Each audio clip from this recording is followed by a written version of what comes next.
Nos diz assim a palavra do Senhor: rogo-vos, irmãos, pelo nome do nosso Senhor Jesus Cristo, que faleis todos a mesma coisa, e que não haja entre vós divisões, antes sejais inteiramente unidos, na mesma disposição mental e no mesmo parecer.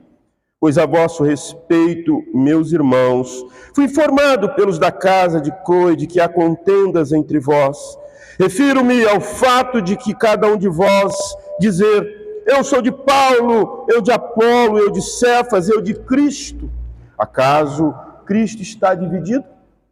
Foi Paulo crucificado em favor de vós? Ou fostes porventura batizados em nome de Paulo? Dou graças a Deus, porque a nenhum de vós batizei, exceto Crispo e Gaio, para que ninguém diga que fostes batizados em meu nome. Batizei também a casa de Estéfanes. Além destes, não me lembro se batizei algum outro, porque não me enviou Cristo para batizar, mas para pregar o Evangelho, não com sabedoria de palavra, para que se não anule a cruz de Cristo.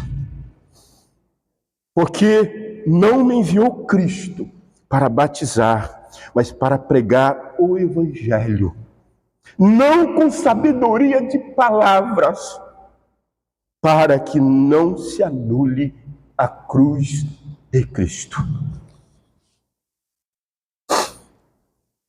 Irmãos queridos, eu queria pensar com você nesta manhã, com meu coração contrito, quebrantado, cheio de amor por esta igreja e por nosso Senhor Jesus Cristo. De que lado você está?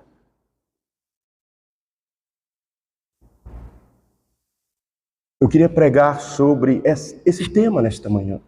De que lado você está? O escritor do século XVII, Rupert Meldenius, ele fala uma frase, um texto, poderíamos dizer, conhecido de todos. E quero usar como exórdio desta mensagem nesta manhã. Ele diz: nas coisas necessárias, unidade. Em coisas não essenciais, tolerância mútua, mas não conivência com o errado, pecado. E em todas coisas, amor. O amor não exclui o confrontar a verdade. Para uns irmãos, a igreja vai bem. Muito bem, a igreja do Senhor Jesus Cristo, não só aqui, em todo o Brasil. Para outros, ela nunca vai mal. Na verdade, nós entendemos e sabemos que a igreja perfeita, só mesmo a triunfante, pois todas as que ainda militam nesta vida presente, enfrentam e enfrentarão problemas, crises e contratempos que servem para o amadurecimento e o despertamento de líderes e do povo de Deus. Uma das questões mais desestabilizadoras e visivelmente presente nas igrejas de hoje, e que certamente precisa de reflexão e orientação para a sua superação, é a divisão. Cheias de grupinhos, de partidos, de interesses pessoais, em conflito com os interesses eternos, a cruz de Cristo. A cruz de Cristo. Os motivos para essas dissidências, intrigas, são os mais variados. Não há nada, irmãos, de opiniões divergentes ou com a diversidade na igreja. O diálogo é importante, é tão bom, é tão gostoso quando alguém chega e fala para você: olha, você está errado. À luz da Bíblia, é tão bom porque você sabe que alguém te ama e quer corrigir com amor, mostrando a verdade. Isso é bom, isso é salutar na vida da igreja. A diversidade, ela é positiva, a divisão é negativa. Jesus adverte: se um reino estiver dividido contra si mesmo, tal reino não pode subsistir. Quando eu estou em Cristo, verdadeiramente, cheio do Espírito, cheio da unção, tudo em mim e em você vai redundar para a glória de Deus. A nossa boca será utilizada não para maledicência, mas para edificação, para abençoar as pessoas. À luz da Bíblia, não do que eu penso, não do que eu acho. À luz da Bíblia. Quando lemos a carta de Paulo aos Coríntios, irmãos, um dos primeiros problemas verificados, e é por isso que a igreja de Corinto escreve a Paulo, porque estava acontecendo problemas na igreja. Um dos primeiros problemas verificados aqui são as divisões de partidos presentes naquela igreja. Paulo então faz um apelo. Olha o amor de Paulo. Paulo faz um apelo, porque ele ama a gente, ele ama o povo de Deus, ele ama a igreja de Deus. E por isso ele faz esse apelo. Irmãos, peço que estejam de acordo no que dizem, e que não haja divisões entre vocês. Quando ele pede de acordo no que dizem, ele está dizendo no que diz o quê? A verdade que o liberta, a única verdade que é a palavra de Deus, ela deve ser o nosso rumo, a nossa direção, ela deve ser o bem comum de dirigir, ser dirigido por ela. Os problemas da igreja chegaram ao conhecimento de Paulo, por intermédio da irmã da igreja de Corinto, Cloe, que visitou Paulo em Éfeso, levando a informação que esta igreja andava em desacordo com o que ele ensinara. Irmãos, é muito interessante isso aqui. Me perdoe, vou ser repetitivo.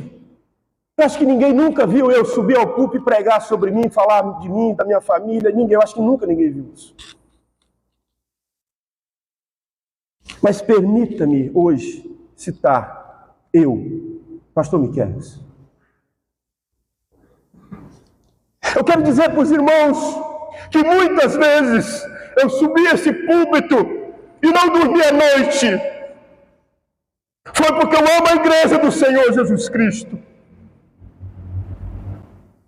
Foi porque eu temo subir a esse púlpito e transmitir algo que não seja de Deus à igreja.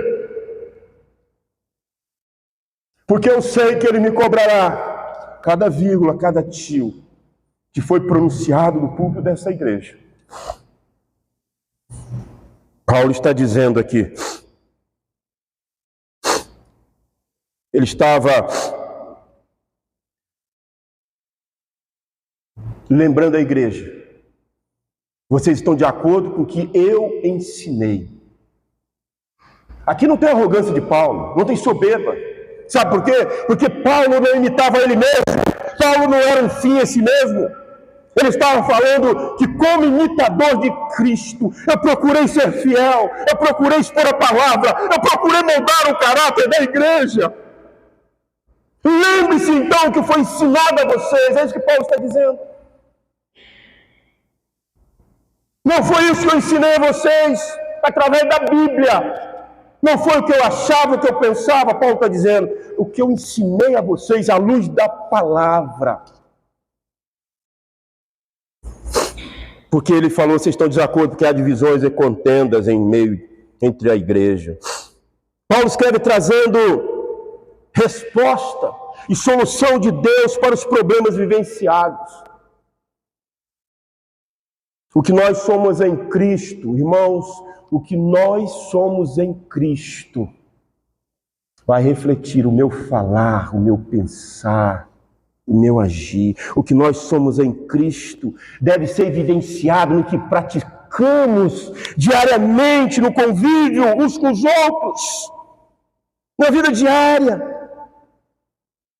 Eclésia, igreja, nós somos chamados, esse eclésia no sentido original no grego quer dizer para fora, ou seja, Cristo nos chama, nos ensina, nos molda, e agora vá para o mundo e pregue. Mas você não é do mundo, você precisa viver diferente, porque você foi ensinado, você foi alcançado por essa verdade. Agora essa verdade que libertou, você vá, o ide do Senhor e pregue essa verdade, viva essa verdade.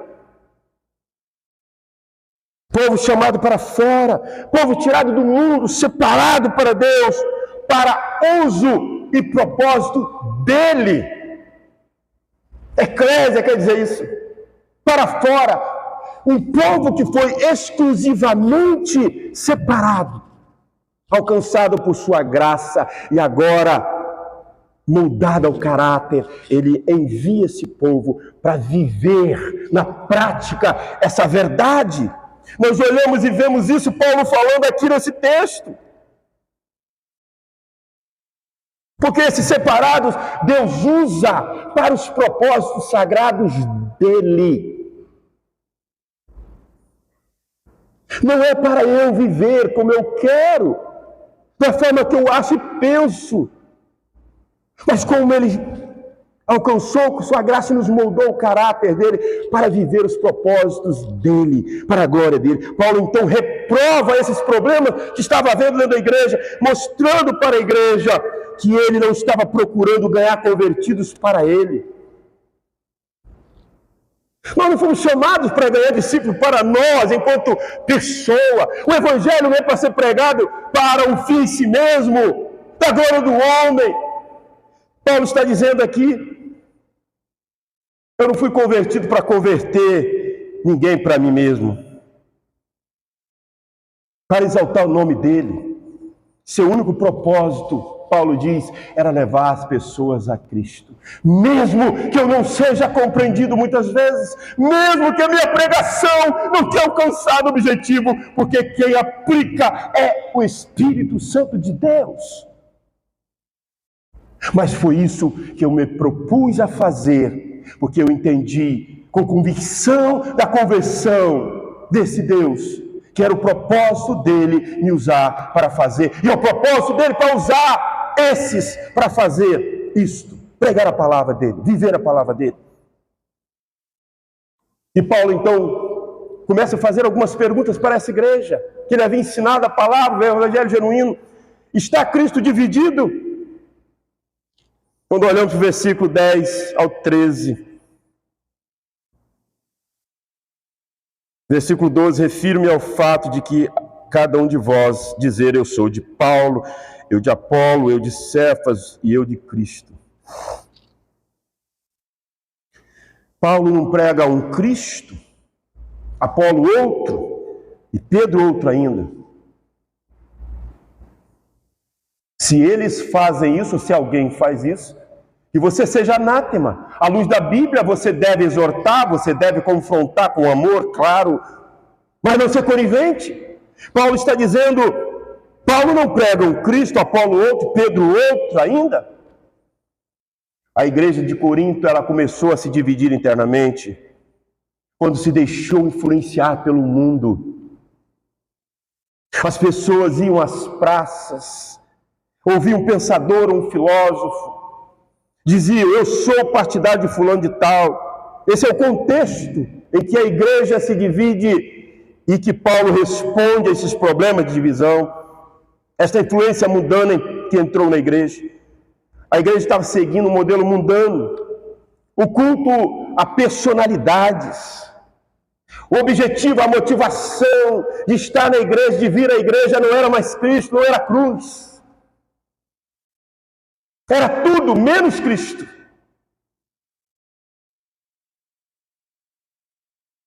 É o contexto aqui, o culto à personalidade, deixar de olhar para Cristo para olhar para os seus interesses, as suas conveniências. Quem é Apolo? Quem é Paulo? Servos por meio de quem vocês creram, Paulo fala. São servos, como eu, nós somos apenas servos.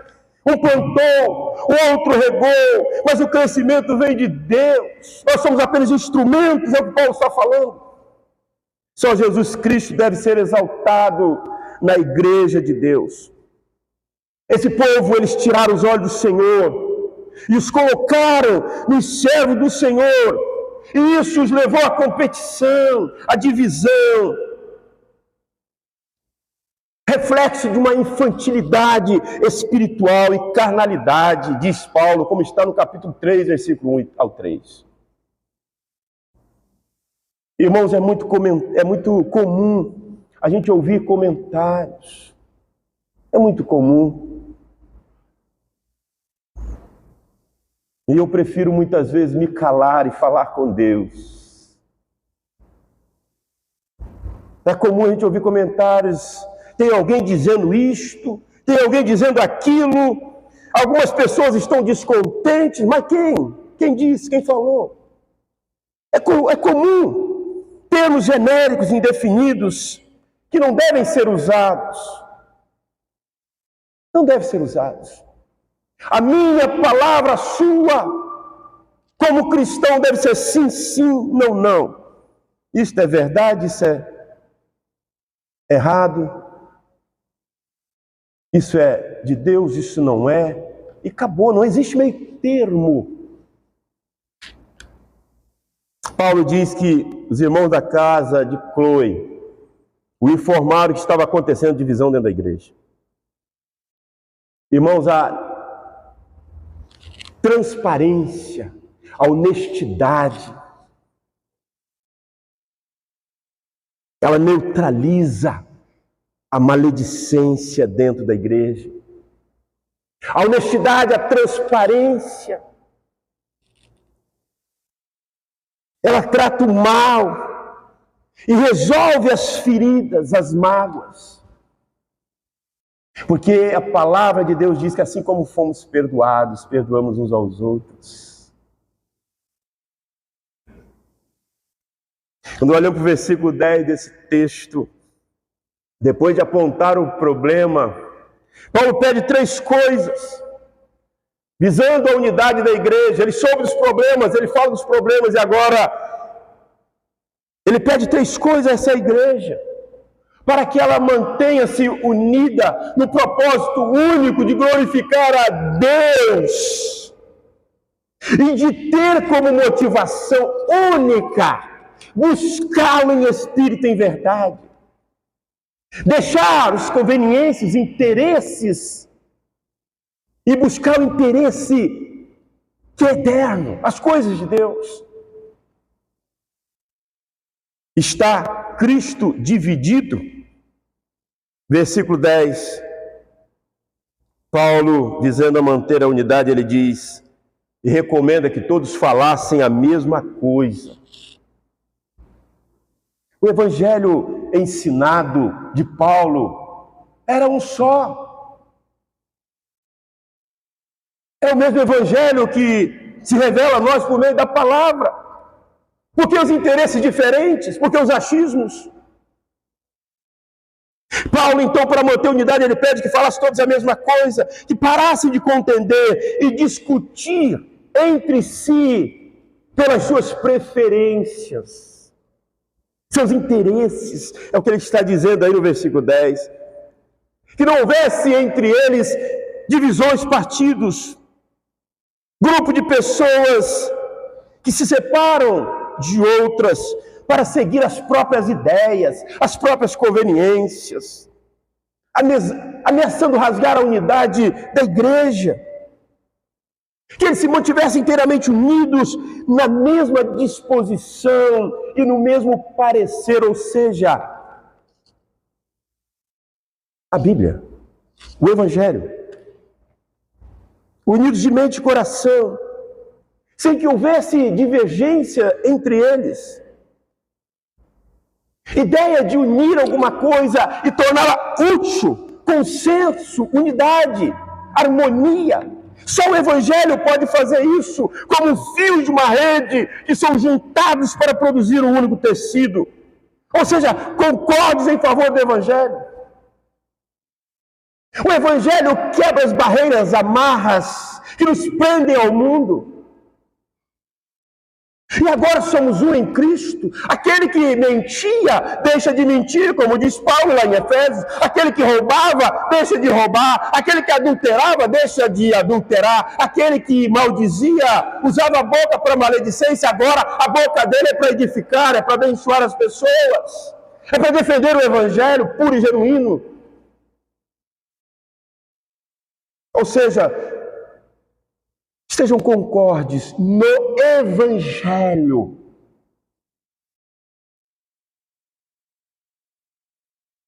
Mas ele continua o versículo 11. Ele tomou conhecimento dessas divisões por intermédio dos membros da casa de Cloe. Desejando o bem da igreja de Corinto, ele apela para o pai espiritual da comunidade. Lhe informa que a existência das divisões, das contendas, indica discussões verbais em que se dizem coisas ruins uns dos outros, associadas a ciúmes, a invejas. E isso evidencia a carnalidade, diz Paulo, que está acontecendo com vocês em Corinto. É a natureza das divisões e os motivos para as contendas, os partidos. E aí Paulo então começa a mencionar os partidos dentro dessa igreja de Corinto. Quando está no versículo 12, os partidos de Paulo. Quem são os partidos de Paulo?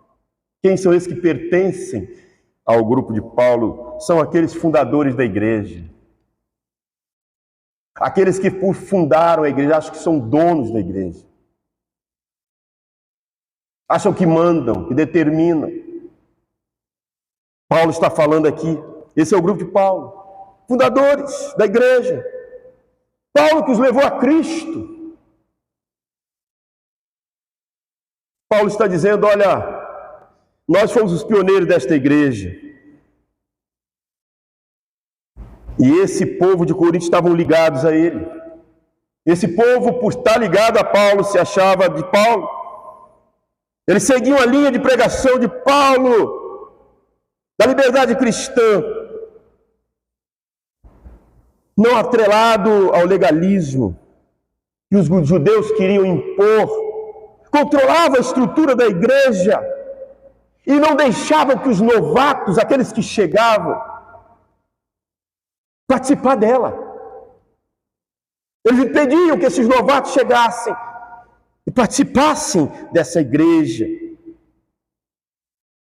É provável que esse partido quisesse converter a liberdade em libertinagem, e utilizasse seu cristianismo para fazer o que queria. Contraria e desobedece os ensinamentos de Paulo. Esse partido de Paulo está desobedecendo os ensinamentos de Paulo. Eles não foram autorizados para colocá-lo numa posição de destaque e jamais pedira ou podia ocupar. Não foi isso que Paulo pregou. Paulo pregou o Evangelho. Esses são o partido de Paulo, versículo 12. O partido de Apolo é um partido filosófico. Esse partido era de Alexandria, a segunda maior cidade do mundo. Ou melhor, Apolo, centro da atividade intelectual do mundo.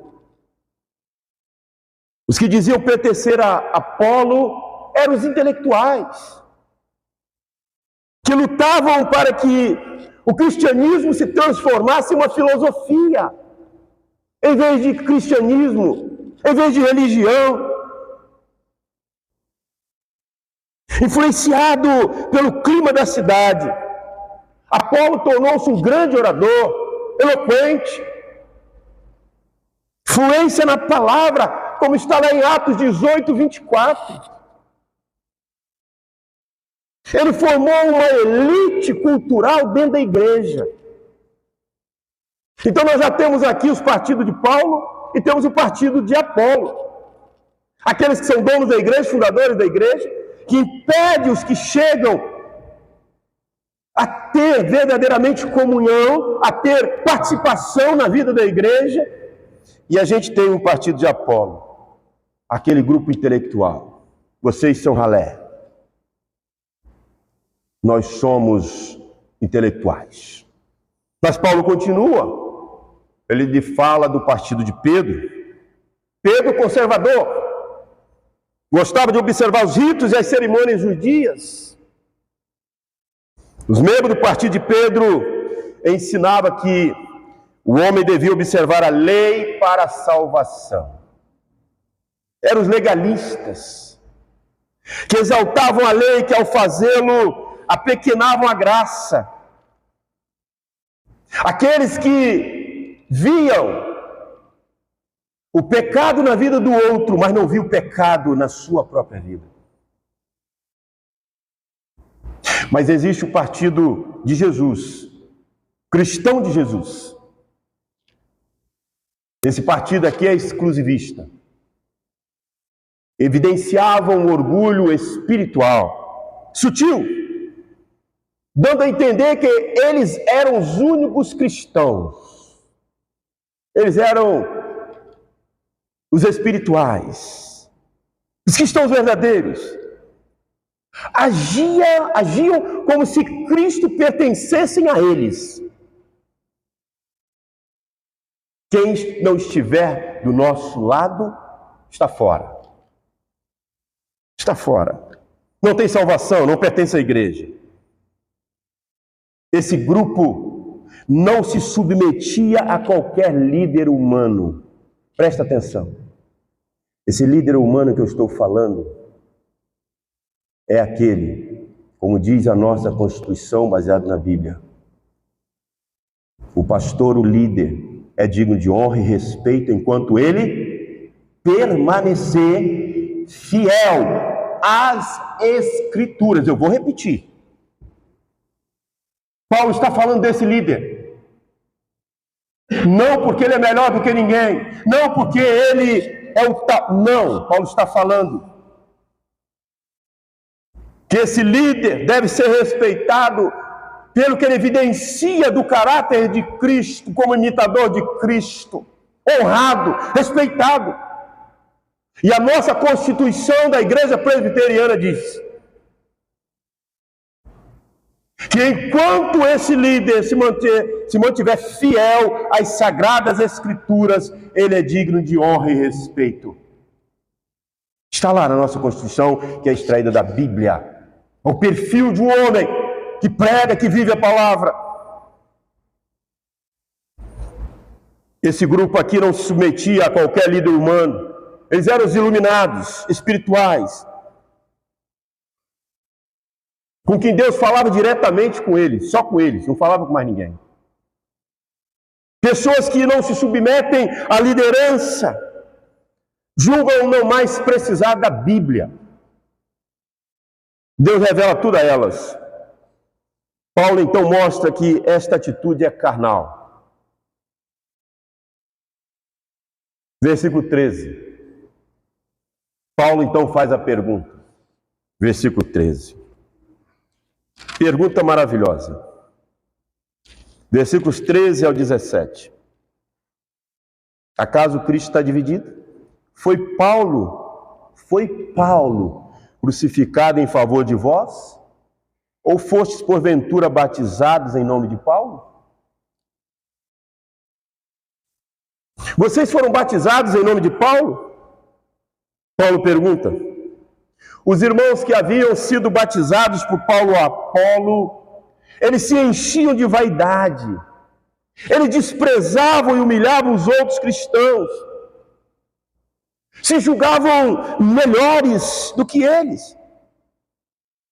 Pessoas que acham que têm mais privilégios espirituais que outras. Em vez de honrar a Jesus, aquele que se deu na cruz por esse pecador como eu e você, como eles, e promover a unidade da igreja, exaltavam os homens e criavam a desunião dentro da igreja. O importante é ser batizado em nome de Jesus. Seu batismo não vincula você à pessoa que o batizou, mas vincula você a Cristo. Claro que essa pessoa que batizou, que vai batizar, ela deve ser esse líder moldado ao caráter de Cristo, mas ele é representante de Cristo. Os crentes deveriam gloriar-se somente naquele que foi crucificado por eles e em nome de quem foram batizados. Essa é a recomendação de Paulo. Mas no versículo 13 ainda, nós olhamos e vemos judeus. Judeus, Paulo está falando aqui dos judeus. Vocês foram batizados em nome de Paulo, judeus. Paulo foi crucificado em favor de vós. Paulo foi crucificado em favor de vós? Os judeus. Paulo, ele levanta aqui um dos grandes temas desse capítulo, a cruz de Cristo, que ocupa um lugar central na proclamação do Evangelho. Uma vida de autorrenúncia quanto ao instrumento designado de salvação, a cruz de Cristo. Paulo está dizendo que nós somos apenas instrumentos, que fomos separados e consagrados por Deus para representá-lo e expor esse Evangelho com fidelidade. A cruz de Cristo. É isso que Paulo está dizendo. Os judeus aqui, ele mostra, os judeus tropeçaram na cruz. Eles aguardavam o Messias vencedor e veio o Messias sofredor, que se fez carne e morreu na cruz. E eles não viram nela, os judeus, não viram nela o poder e a sabedoria de Deus. A ênfase deles era em milagres poderosos. E a cruz era sinal de fraqueza para os judeus. Jesus Cristo, foi Ele quem sofreu e morreu na cruz pelos nossos pecados. E no nome dele fomos batizados. Nós somos instrumentos para pregar essas verdades. E precisamos estar atentos se verdadeiramente do púlpito, das escolas bíblicas, das classes, estão sendo proclamada essa verdade com fidelidade. Não apenas verbal, mas com a vida. Porque é isso que o Evangelho faz. O Evangelho é prático. A eficácia dele, primeiro, transforma aquele que vai ser usado como instrumento para proclamar essas verdades.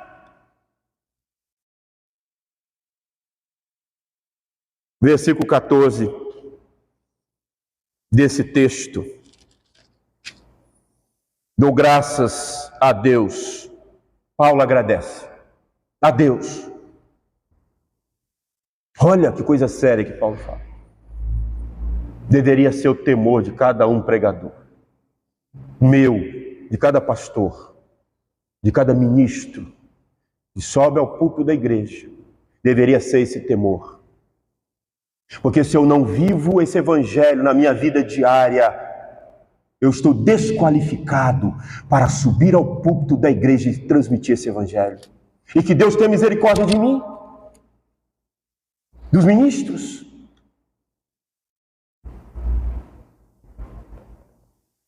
Paulo agradece na providência divina, que naquele contexto quase ele não batizou ninguém em Corinto. Não que ele não pudesse batizar, o ministro tem essa função. Mas qual é o mais importante? O importante é ver verdadeiramente pessoas consagradas, transformadas pelo que Paulo ensinava, que era o Evangelho.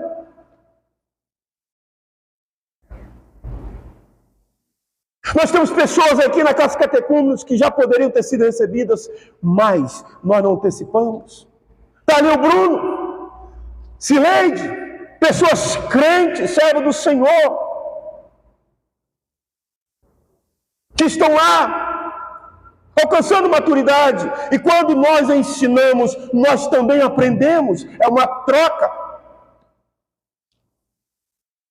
Quem não está pronto a sentar para ouvir, não pode estar de pé para ensinar. Quem não foi moldado em seu caráter como servo de Deus, como cristão, precisa ainda caminhar e ser ensinado nas palavras do Senhor.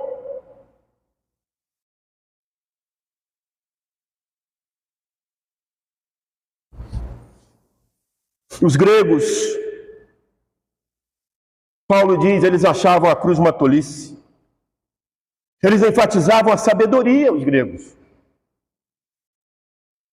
O valor desses oradores era medido pela sua eloquência e não pelo mérito e verdade de suas ideias. Eles valorizavam as pessoas pelo seu estereotipo, pelo seu exterior, não pelo seu caráter, não pela sua conduta, não pelo seu reger, dirigir, relacionar na família, em casa, nos negócios, na igreja, na vizinhança. Não. Eles olhavam para a sabedoria, para a eloquência. Não nos mérito a fidelidade desse que transmite a palavra. Os coríntios apreciavam discursos eloquentes de seus mestres em filosofia favoritos. E eu quero deixar para a igreja essa pergunta. De que lado você está?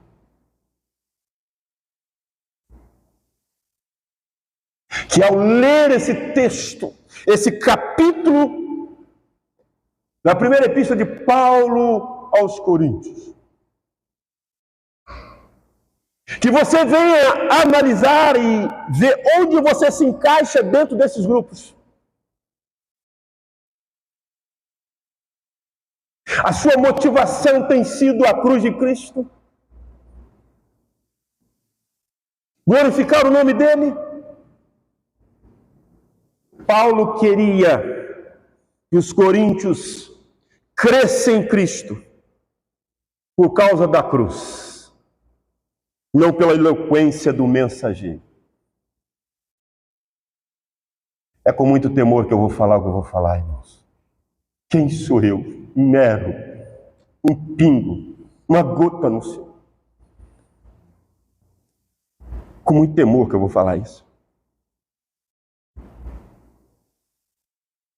Tem misericórdia de mim, Senhor. É isso que eu quis para a igreja presbiteriana de Realengo sempre. Desde quando pisei pela primeira vez. Desde quando passei de ônibus e olhei aquela congregação 6 de novembro e alcoolizado, eu disse quando cheguei em casa para minha esposa, amanhã nós vamos lá naquela congregação, e nunca mais eu saí. Para a glória de quem? De Deus. Com muito temor que eu digo isso. O que Paulo queria é que eu quis para a igreja do Senhor e que eu vou continuar querendo. Paulo, no versículo 20, a sabedoria do homem não conseguiu atingir o conhecimento pessoal de Deus, Paulo fala. E não levou ao conhecimento da salvação. Deus nos deu zero, Paulo está dizendo, para a sabedoria humana. Claro, nós não descartamos nada. A sabedoria humana é bom. Estudar é bom. Mas se a motivação não for a glória de Deus, está descartada. Nós temos zero da parte de Deus. Porque se em nós tudo não redundar em glória dele, não tem sentido, não tem utilidade. Nós somos os mais frustrados, miseráveis das pessoas.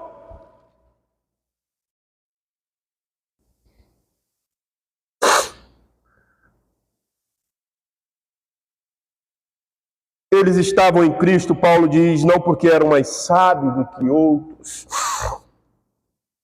mas simplesmente porque Deus os havia escolhido e chamado, como está em seu capítulo 1, 26 ao 30. Em todas as coisas, Deus humilha o homem. Capítulo 1, versículo 31. Cristo, finalizando, Cristo crucificado é o poder de Deus para os judeus e a sabedoria de Deus para os gregos. A sabedoria de Deus está no Evangelho. Única, exclusiva, inerrante, infalível. A única verdade está no Evangelho, a palavra de Deus. Somos chamados à comunhão por causa da nossa união com Cristo, que morreu por nós. Fomos batizados em seu nome, em nome do Pai, do Filho e do Espírito Santo, lavados, remidos desse sangue, através da morte vicária dele na cruz. O que nos tornou um.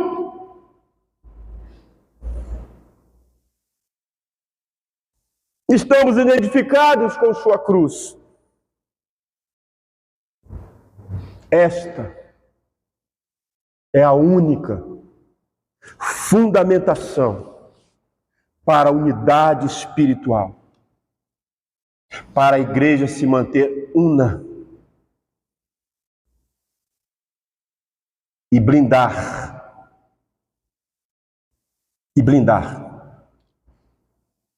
todos os ventos de maledicências, de doutrinas, de conversações, de vãs filosofias. Deus abençoe a igreja presbiteriana velha, a quem eu amo de paixão. Deus vos abençoe, rica e abundantemente, no nome do nosso Senhor Jesus Cristo.